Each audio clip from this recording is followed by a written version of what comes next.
Epstein file থেকে যে জিনিসগুলো উঠে আসছে এটা নিয়ে আমাদের মধ্যে কিউরিসিটি শেষ নাই। মূলত ফাইলটা 3 মিলিয়ন পেজেস, 2000 ভিডিও, 180,000 পিকচার্স এর একটা ডিটেল ইনভেস্টিগেশন, যেখানে এফবিআই, পুলিশ এবং গভর্নমেন্ট অথরিটির টিমরা 10 থেকে 12 বছর ধরে এই এভিডেন্স গুলো কালেক্ট করে। ওইখান থেকে আমরা কিছুটা আইডিয়া পাই জেফ্রি এপস্টিন এবং তার প্রাইভেট আইল্যান্ডের বেশ কিছু অ্যাক্টিভিটি নিয়ে।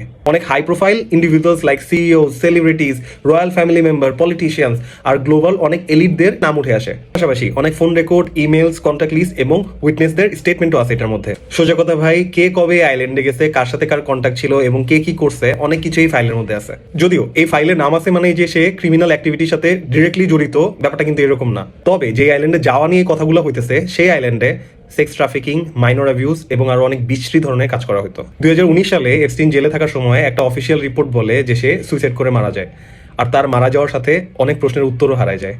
এখন দেখার বিষয় হচ্ছে এই ফাইল থেকে আমরা সামনে আরো কি কি ধরনের ডিটেল পেতে পারি।